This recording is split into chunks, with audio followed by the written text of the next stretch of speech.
Hello, we are Sorted Food. A group of foodie mates from London embarking on part 2 of our huge Kentucky road trip.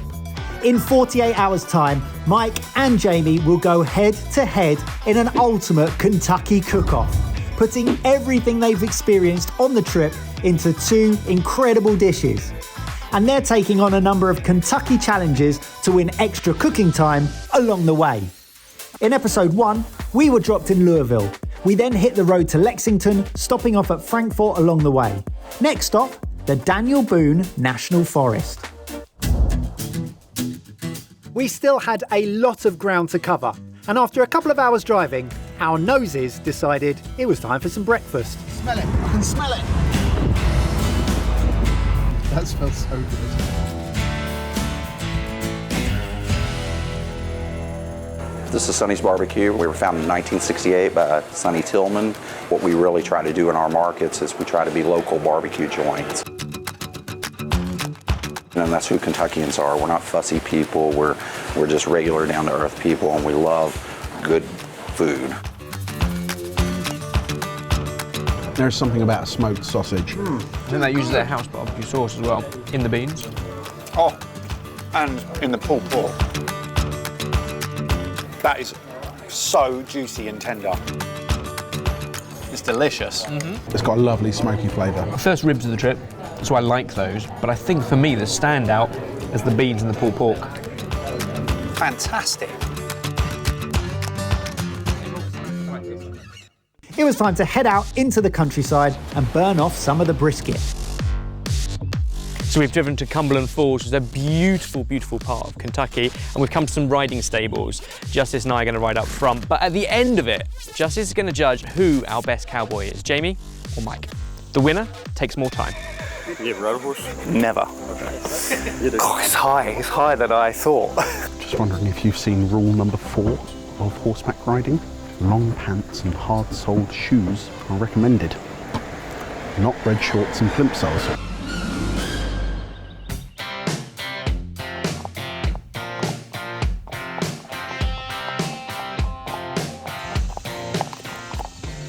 What a lovely guy.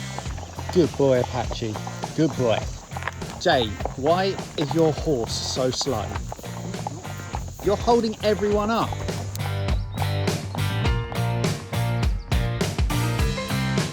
This is just great.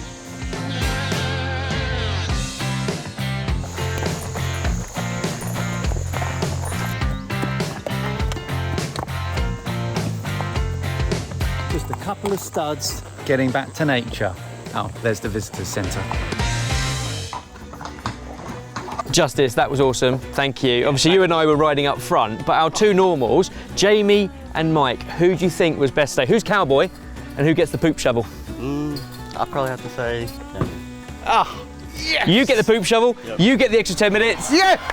Thank you. Pulling it back. Hope you all had a great time. It was awesome. I like to do a good job.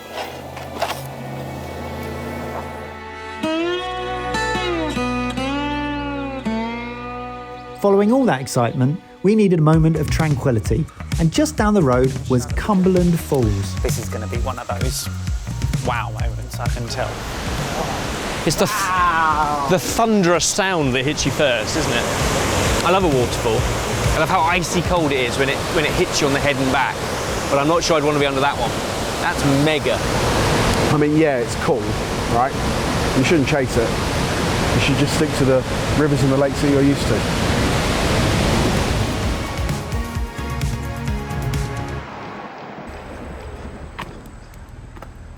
See? Oh, what? It was all for show. You absolutely strung Justice along with your checkered shirt and your...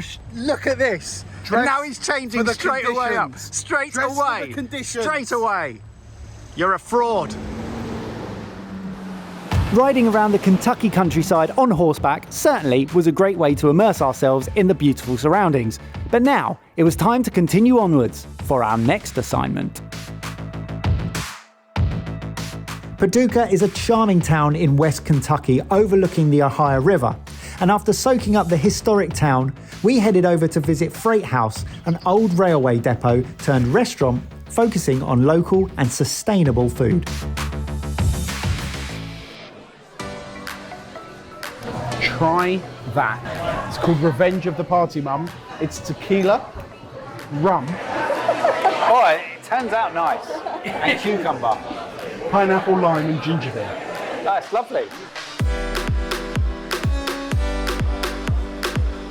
Pork rinds, they call them. Cheers. With a honeyed barbecue aioli. That is like eating crispy pork air. Beer cheese. They say it's the best thing to try across the state. We were told, because everywhere does it slightly differently, a different beer and a different cheese. Wow, that's spicy. So this is marinated cucumbers, dilly yogurt, and everything seasoning. I don't know what it's marinated in, but it's got a little warmth to it, and a little sort of raw onion kick. Oh. And the yogurt brings it back. We also have spinach dip and burrata with country ham, peaches, and bread. Spinach dip. Fennel. Really good. Unbelievable. Now this country ham is far more like prosciutto than what we had the other day. I'm looking for thick country ham for my dish. Boys, I'm not sure this is a sharer, but it was on the menu, I couldn't resist. Chilled melon soup. That's really nice. Oh, wow. It's got a curried yogurt through it. Yeah. And that freshness of chilled melon. And then a little bit of crunch. That is delicious. It tastes amazing. That was just it. You know I love a story. This is on the menu because it's a real pain. It's an invasive fish species, the carp, that's in the rivers, and it was causing all sorts of problems. So Sarah, the chef, and her team, they've come up with an amazing dish that puts it to good use, gets it out of the waters and onto our plate. Before you eat it, carp, what do you normally think about it and what does it usually taste like? It's quite a river fish, so it's a bit like a brown trout. It can be quite muddy in its kind of taste because it's not like a sea fish, it's a river fish. But this is on like a wonderful succotash, all the seasonal stuff as well. Look at the crust, look at this, look at the colour on it. And it is that good. It's a white flaky fish. We were told it's a top feeder, which means it's kind of white and flaky, but you get that wonderful, like, almost barky, crispy, seasoned bit on top. And the succotash underneath is yummy. That is really good. The succotash is awesome too. Local, seasonal, traditional ingredients, elevated to a place that's, you know, worthy of a beautiful restaurant like this.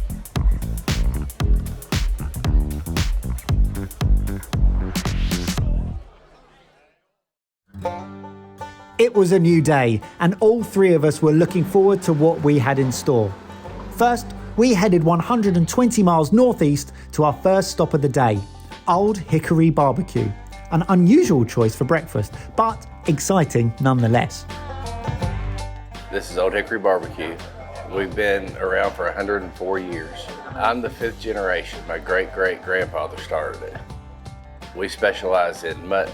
The flavor, so like to me, it's the best. We get fresh sheep. We load the pits at 9. We take it off at 7 o'clock the next morning, and the process just starts over. Most people, when they barbecue, they don't put their sauce on until the end. We put it on throughout the whole process because it doesn't burn. It protects it, it tenderizes it, it goes through it, makes it better, and then we have a barbecue sauce that we put on after. We've got chopped mutton, sliced mutton, and mutton ribs, which she said at this time of year, really fatty, so it's the eye of the meat, so it looks like the top of a chop. Sliced first. Oh, that's such a rich flavour.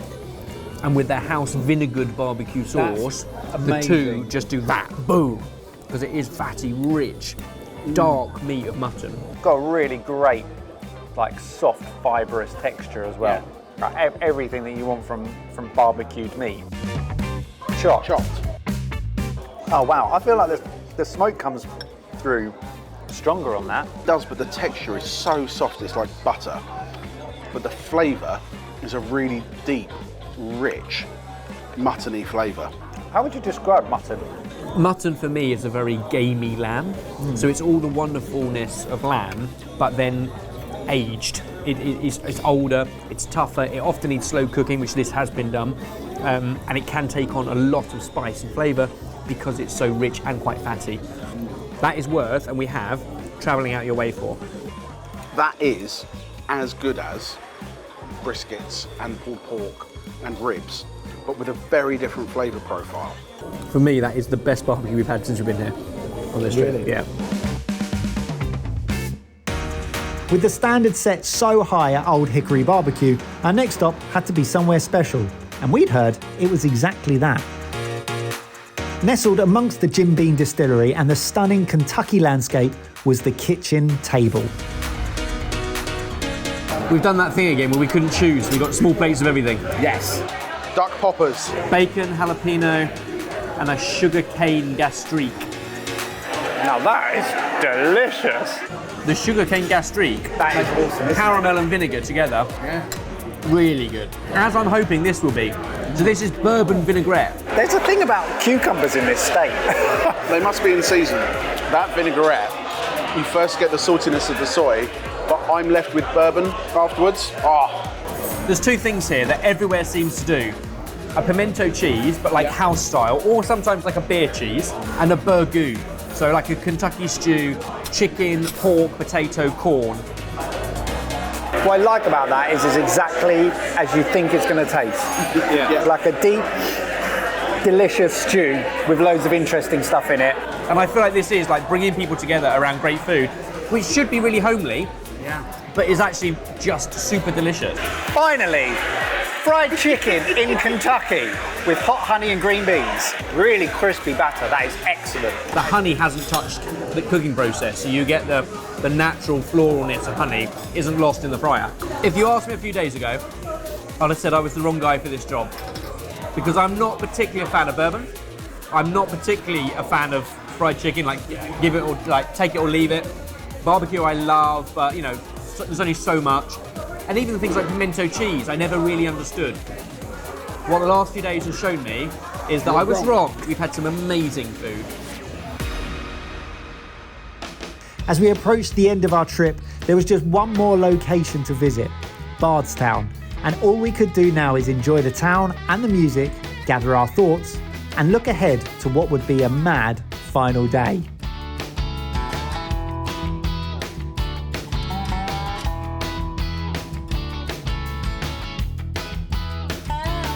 Before our road trip comes to an end, we've still got a lot more of Kentucky to explore. As a Brit, if you're driving down the highway in Kentucky and you see a castle in the distance, you're going to stop to find out about it. And the time finally arrives for our ultimate Kentucky cook-off. You have not planned this. What a Driven time. 1,000 miles around Kentucky. I met so many incredible people. On that, it's just a little homage to it.